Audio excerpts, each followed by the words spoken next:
खुलुमबाय आं माइनाव बसुमतारी गिबियावनो बर' रादाब नायगिरि नोंथांमोनखौ आंनि चेनेलाव बरायबाय लोगोसे गोजोन फुंबिलिनि गाहाम हामलायथि बावहरबाय नोंथांमोननि थाखाय लानानै फैबाय आं गोदान मोनसे रादाब नोंथांमोना भिडिअखौ अननानै जोबजासिम नायलांदो। दिनैनि गिबि खौराङाव दङ कार्बि आंलंआव थागिबि नङै ट्राइबेल नङै जायगानि सुबुं नङै सुबुंफोरा गावनि जायगायावनो कार्बि चाइनिज गो बेक होननानै कार्बिफोरनि हेंथायै स्लगान होनायखौ सोंखारिदों डक्टर अनजालि दैमारि बिथाङा। बांद्राय गुसु जानायनि जाउनाव हार्ट एटेक आरो ब्रेन स्ट्रकजों सा 100निबो बांसिन सुबुङा जिउ खहा जादों होनना खौरां मोननाय जादों। कानपुराव 7 साननि गेजेरावनो बांद्राय गुसु जानायनि जाउनाव हार्ट एटेक आरो ब्रेन स्ट्रकजों सा 100निबो बांसिन सुबुङा जिउ खहा जादों होनना खौरां मोननाय जादों। BTCनि मुंदांखा फोरबो आइ रिभार फेस्टिभेलखौ खुंफुंनो थाखाय साखाफारा जादों। चिरां जिल्लायाव बोहैथि दाननि 27 दिसेम्बरनिफ्राय जागायगोन आइ रिभार फेस्टिभेला। फोरबोनि बागै खुंफुं आफादनि दैदेनगिरि कृष्ण मोसाहारि बिथाङा माखासे फोरमायथिखौ होदों। गुवाहाटीयाव थानाय कामाख्या मन्दिरनि साखाथियाव थानाय आदिमगिरि हाजोनि अन्थाइ थाफायाव नुनो मोन्दों मासे मोसा। जाय मोसानि सावगारिखौ आसामनि गिबि मन्थ्रि बिथां डक्टर हिमन्त बिश्व शर्मा बिथाङा ससियेल मिडियानि गेजेरजों फोसावनायखौ नुनो मोननाय जादों। आसाम सोरखार आरो BKWSCनि खुंथायनि गेजेराव रिभिउ मेल खुंफुंदों। बड' कछारी गावखुंथाय परिषद आरो आसाम सोरखारनि सोलोंथाइ बिफाननि गेजेराव माखासे गोनांथार आयदाफोरखौ लानानै रिभिउ मेल खुंदों। बे जथुमाखौ मासिया जनानै दैदेनदों सोलोंथाइ मन्थ्रि डक्टर रुनुस पेगु बिथाङा। कार्बि आंलंआव दुंहाव थासारिया गिख्रंथावसिन महर लादों। सुरुज दे मुंनि सासे लाइमोननि गोथै सह मोननायनि उनाव मैया फरेस्ट बाजाराव थार बिजिरनाय दाबिजों रोजा रोजा सुबुङा धरना खालामदों। सोमावसारनाय रायजोफोरा गारि मटर खारनायखौ बन्द खालामनानै कार्बि मुर्दाबाद स्लगानजों अख्रां गोमसार होदों। हा होनाय जेंनाखौ लानानै BTCआवबो कार्बि आंलंनि बायदि थासारि जागोन नामा? आयेन सिफायनानै BTCनि हाखौ सोरनोबा होयोब्ला दुलाराय बर' फरायसा आफादा गोख्रों हेंथा होगोन होनना दिपेन बर' बिथाङा फोरमायथिदों। दिनैनि बे प्रेस बिबुंसारनि गेजेरजों जोङो क्लियारलि बुंनो नागिरदों जे जोङो खोनाबाय थादों BTCनि मानगोनां चिफ हाग्रामा महिलारि बिथाङा BTCआव गोदानै सरकार फैनायनि उनाव हा पाट्टा होनो बिथाङा नागिरदों आरो जायफोरा हा गैजाया जायफोरनियाव हानि डकुमेन्टस गैया बिथांमोननो हा पाट्टा होनो नागिरनाय जि रिजलिउसन डिसिसन बेखौ जों वेलकाम खालायो। खारन थांनाय समावबो थांनाय सरकाराबो माखासे हा पाट्टा बिथांमोनाबो होनानै गालांदों।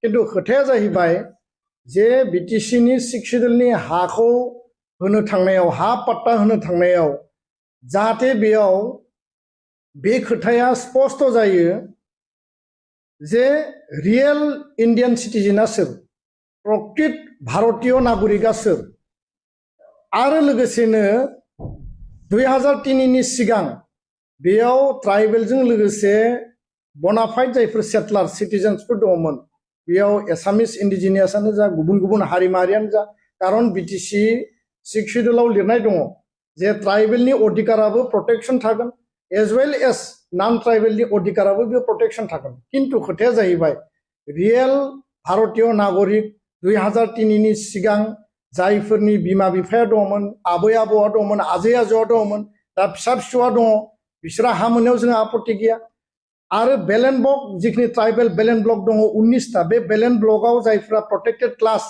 ट्राइबेलनि राइटआथ' थाखानांगोनखा प्रटेक्टेड क्लास जि मोनब्रै हारि दङ बिथांमोनाबो बेयाव अधिकार दङ गावसोरनि हानि डकुमेन्टस पाट्टाखौ बिथांमोना मोनगोन। खिन्थु नियम आयेन Assam land revenue regulation act 1886 chapter 10 बा आसाम लेन्ड पलिसि 2019 बेफोरखौ भंग खालामजोबनानै अकल राजनितिक कारनाव भट बेंकनि सार्थआव जुदि सोरनोबा आयेन भंग खालामनानै जुदि हा होयोबा दुलाराय बर' फरायसा आफादा बेखौ जोङो गोख्रोङै गाबथागोन आरो जों मालाबाबो हास्थायनाय नङा मालाबाबो लुबैनाय नङा। दानि सरकारा हा पाट्टा होथों जों वेलकाम खालामो स्पष्ट खोथा खिन्थु रियेल इन्डियान सिटिजेन आरो 2003नि सिगां जायफोरा बनाफाइड सिटिजेन बनाफाइड सेटलार्स आरो इलिगेल एनक्रोचार्स फरेन नेसनेलफोरनो जाहाथे मालाबाबो हा पाट्टा होआ। नलबारियाव ख्रिस्टमास फालिनायनि हेंथा खालामदों हिन्दु परिषद बजरं दल आफादा। ख्रिस्टमासनि मुङाव मुवा बेसाद फाननायफोरखौ गारहरजोबनानै होनायखौ नुनो मोननाय जादों।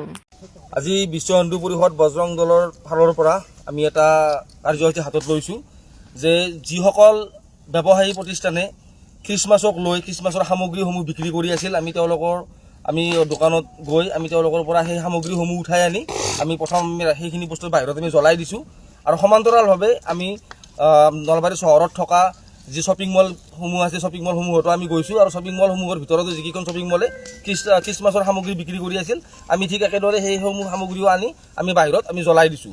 জ্বলাই দি আমি এটা মানে জাগৰণ এটা বিচাৰিছোঁ যে যাতে সকলোৱে এইটো সজাগ হয় যে আমি ভাৰতীয় মূলৰ অনুষ্ঠানে আমি উদযাপন কৰিম আৰু যি ঠাইত খ্ৰীষ্টান আছে সেই ঠাইত ধুমধামেৰে পালন কৰা আমাৰ ক'ব লগা নাই, কিন্তু নলবাৰীৰ দৰে চহৰ এখনত য'ত মানে হিন্দু বা অসমীয়াৰ মানে সংখ্যা বেছি আছে তাত মানে খ্ৰীষ্টানৰ এই অনুষ্ঠান বা ভাৰতীয় মূলৰ যিহেতু অনুষ্ঠান নহয়, গতিকে এই অনুষ্ঠান মানে ধুমধামেৰে উদযাপন হ'ব নালাগে বা সামগ্ৰীসমূহ বিক্ৰী হ'ব নালাগে। এইটো আমাৰ বিশ্ব হিন্দু পৰিষদ বজৰং দলৰ এটা মুকলি আহ্বান।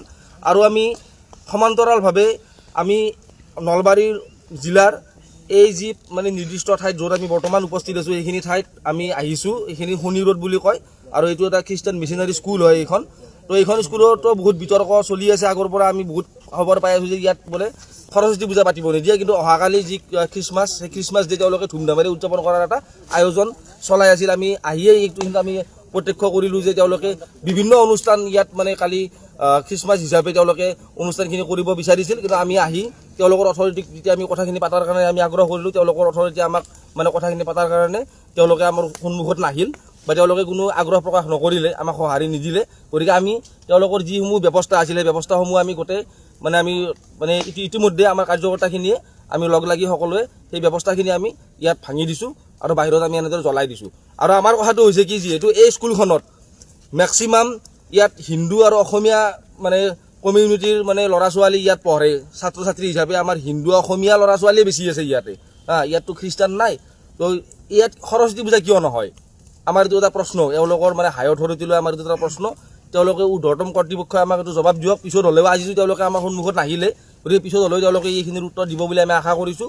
আৰু তেওঁলোকে সৰস্বতী পূজা ইয়াত পাতিব দিবই লাগিব। অহাবাৰৰ পৰা যাতে ইয়াত সৰস্বতী পূজা হয়, নহ'লে কিন্তু আমি সৰস্বতী পূজাৰ দিনটোতো ইয়াত আহিম, আহি তেওঁলোকৰ লগত আমি আলোচনাত মিলিত হ'ম তেওঁলোকে কি কাৰণে সৰস্বতী পূজা ইয়াত পাতা বন্ধ কৰিছে আৰু অহাকালি তেওঁলোকে ইয়াত কোনো ধৰণৰ মানে খ্ৰীষ্টমাছৰ অনুষ্ঠান ইয়াত তেওঁলোকে উদযাপন কৰিব নোৱাৰিব। বৰ্জন কৰিছে